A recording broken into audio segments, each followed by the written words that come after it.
Go Chiefs.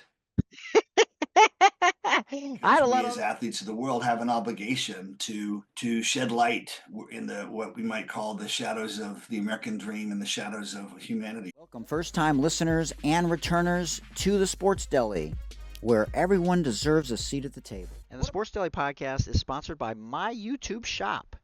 Yes, there is a YouTube shop, and all you got to do is go to youtube.com/@Mike and you will see thousands of items in there to choose from. It's unbelievable, y'all. What about fucking Colin? Why does he not have a fucking job?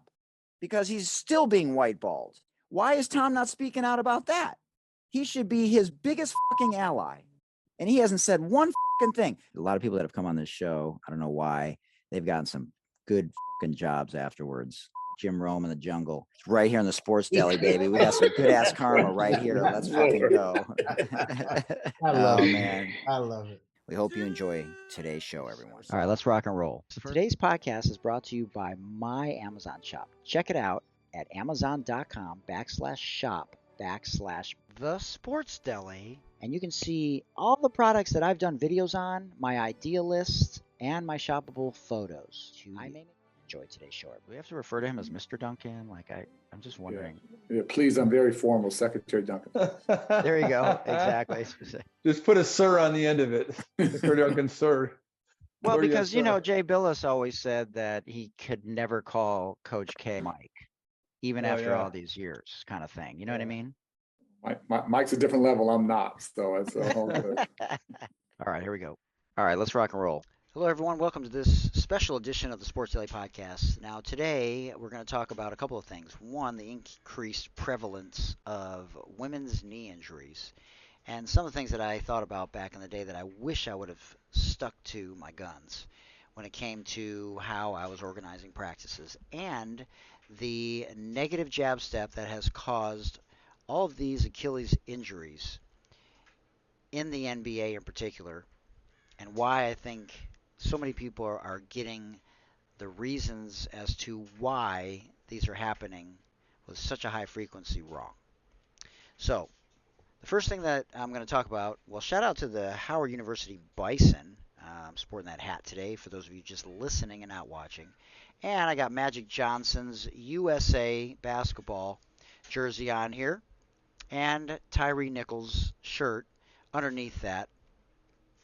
And for those of you that don't know who Tyree Nichols is, look him up. It's a situation, a terrible situation, when he was pulled over in Memphis, Tennessee, and was executed by police officers as another example of racial profiling, an overreaction, an overreach by the cops, to say the least, and then they were not even penalized for it. But I digress. So, when I was a young coach, and I was just talking to one of my mentors, Oscar J. Lewis, shout out to Oscar J. Lewis, former head coach at Frostburg State University, who gave me my first opportunity to coach back in 1992. Brilliant tactician, in-game adjustments were phenomenal. He had this great balance between intensity and understanding how to have a pulse with his players and substitutions. I learned so much from him. And he really could have been a Division I head coach. So anyways, I talked to him today for about an hour. We caught up on a lot of different things. His wife, who's been teaching 53 years, and his son, who works at a school that has 25% African American, 25% Hispanic, 25% Asian, 25% white. He's coached himself. And one of the things we started talking about was when I was coaching, I wish I would have stuck to my guns, as I said earlier, with regards to women and women's knee injuries that are much higher, anywhere from 2 to 6 times higher with women, in large part because of the ratio between the hip and the knees is very different along with their feet. And shout out to Natalie White, founder of Moolah Kicks, which has partly addressed this issue with women, building a female-owned brand basketball shoe strictly for women. So even though there's other companies like Puma and Nike and Reebok that have shoes that have versions for women, or Cheryl Swoops, I think, back in the day, and now we have the Asia Wilsons, the A1s, and Caitlin Clark's going to have her shoes. They're not designed by women for women. So that's part of the issue. Now, when women are on their periods, it is 2 to 4 times higher in terms of ACL injuries, anterior cruciate ligament injuries. And so I knew some of these statistics back when I was a head coach in 2008 for the first time as a women's college head basketball coach. And I remember a couple years into it, I turned to one of my assistants and I was like, do you think we can do an anonymous survey and ask the players when their periods are, so that whomever has their periods at a certain time, so out of 15 players, if 8 of them have their periods the first of the month, I can tailor practice in a way where it's minimizing the risk of potential injuries. Obviously, there's a lot of non-contact injuries, but less cutting during that week, more shooting during that week, because there was a few years in a row where I had several ACL injuries. And her response to me was, yeah, we probably don't want to touch that. And I was relatively new to the women's side. I'd put in 15, 16 roughly years on the men's side. I was only a year or two into the women's side, and I didn't want to, deal with any kind of potential lawsuit down the road because I was asking personal questions. But in my gut, I was like, man, I think there's something to this. I've never heard anybody talk about it. I have former players that are coaching in Power 5 conferences. I asked them about it. They're like, no, a female should be able to go an entire practice without going to the bathroom and changing their tampon. And at the time, I was like, really?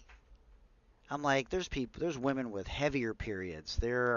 And now you see that this conversation with periods is a thing with a lot of players. It's become less taboo to talk about these things. And I couldn't believe what I was hearing, but, I'm not a female. So now, to that point, or contrary to that point, whenever a player asked me to go to the bathroom, I always let them. They didn't have to give me a reason. I trusted them. They're college student athletes. I was like, if you got to go to the bathroom, go to the bathroom. And I didn't really ask if it was, unless they revealed or, gave me that information voluntarily. If they volunteered that information, then I wouldn't know exactly why they're going to the bathroom. But I would like to be able to go back in time and do an anonymous survey and ask when the players' periods are and tailor my practice in part around that. And maybe even schedule games with regards to that. I think it's that important. When I tell you, I remember one player tore her ACL just on a breakaway layup. And the player was behind her, but she was so excited, going so fast as she started to plant that first step of her 2 steps to go for a layup, it gave out. I had another person who tore their ACL taking a charge. Another one actually planting. I think another one was on a rebound. So just a lot of different ways that, I saw personally my players tear their ACLs. And when I tell you it's excruciating to watch, obviously every athlete knows that injuries are a part of the game, but there has not been as much progress made on the preventative side as there has been on the other side. Obviously, players come back from these injuries much differently than they used to. The recovery time is shorter. They push the knee, the ACL in particular, in terms of physical therapy, much sooner than they used to, get the range of motion going right away. But anyways, it's one of the things that I'm going to suggest in 3.5 years when I'm a Division I assistant coach or volunteer, whatever it is that I end up doing, that I think this should be taken into consideration. And again, I wish I would have followed my gut back then, and it might have saved a lot of players from the ACL injuries. Now, I'm not a doctor. This is just something that I thought of that to me is common sense, and I think we owe it to the women in sports, women in sport, to do more in this area and take into consideration not only the higher incidence of injuries with ACLs with women, but that they're sometimes as much as double during their periods. Now, the other thing I want to talk about that's been driving me crazy is all these Achilles ruptures, in particular in the NBA. And everyone's talking about, there should be more load management, there should be less games, there's, wear and tear. And I'm like, I'm not going to show you the example of what it is. If you don't know what a negative jab step is, so in basketball, usually you catch the ball and you land with your left foot, then your right foot, or you land 2 feet together. And then if you're on the three-point line, a lot of times what happens is with players, it's a natural instinct. It's not necessarily something that people are always taught. But if you catch the ball and you just shot fake a couple of inches, your right or left leg will kick back to try and get the defender to jump and leave their feet so that you can then dribble and get downhill, meaning you want to get closer to the basket so you have a lot of options. You can shoot a floater. If you get all the way to the rack, you can shoot a layup. You can kick it out. You can reverse pivot and kick it out to the person behind you for a three. But the problem isn't necessarily what I mentioned in the beginning, in my opinion. From my experience, almost every one of these Achilles ruptures, the Achilles is not very strong. It's not very strong fibrous tissue. And yes, it may be a combination of wear and tear. But the fact that you're sliding your foot backwards and then exploding, similar to like a track athlete in the starting blocks, right? But they've been training this way. And basketball players typically don't shot fake, kick their leg back, and then sprint out of it like a track athlete does, or a football player. You very rarely see a football player rupture their Achilles when they're in a three-point stance. But basketball players are not training this way. It is one of the stupidest steps, moves, triple, quadruple threat positions, shot fakes that you can do in basketball. And I'm going on record just to say that players need to get it out of their game completely. So if this is my feet, the person slides their foot behind them, pushes off, and their Achilles is really having a lot of pressure put on it. You can't shoot from this position. You're not really that fast from this position. And if the players wouldn't have done this negative jab step, I'm arguing that they wouldn't have torn their Achilles. Jason Tatum, Damian Lillard, and in the past, obviously, Kobe Bryant, Kevin Garnett, and there was Halliburton, and there's been several others. It needs to be completely discouraged. It is a horrendous move. All you got to do when you catch a ball and someone's flying out at you because they're late, because you have a wide open three, is shot fake 2, 3, 4 inches. That's it. And then what you need to do is a side jab. So if this is my feet, instead of bringing the foot back and pushing off of that foot, putting pressure on the Achilles, side jab. Just shot fake with both your feet together, side jab like Derrick Rose used to do, a plyo push, and then get downhill with a side jab crossover step. Side jab crossover step. I wasn't going to necessarily talk about these things, but Oscar encouraged me to talk more about it than I already have, because maybe there's some dog trainers. I have 3 dogs. Maybe there's some basketball trainers out there that are under the same school of thought that it's overtraining or too much weights when you're squatting and it's putting too much pressure, and that may be true. I don't know. I haven't read any statistics on that part of it. But players play multiple sports growing up, which they should, and a lot of times they're playing basketball year-round. So does that have something to do with it? I'm not going to rule that out. But in most of these Achilles ruptures, the player is kicking their leg backwards. It is an awful move that doesn't allow you to do anything except get downhill if you're lucky enough not to rupture your Achilles. So those are my thoughts. Just wanted to put those things out there. Let me know what you think. You can always comment on these podcasts, whether it's on YouTube or on Spotify or wherever else you're listening to your favorite podcasts. Would love for you to subscribe, and let me know if you have any questions. We have some great guests coming up on the show in the coming months, starting with Dr. Russ Kennedy, the anxiety doctor for the second time, who wrote the book Anxiety RX, and a second edition just came out. And I'm waiting for the audio version of that book because I prefer audio versions of books. So again, thanks for listening.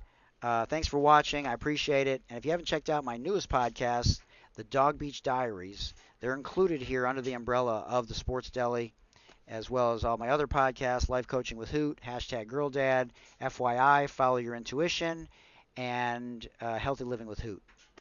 So I appreciate all your support.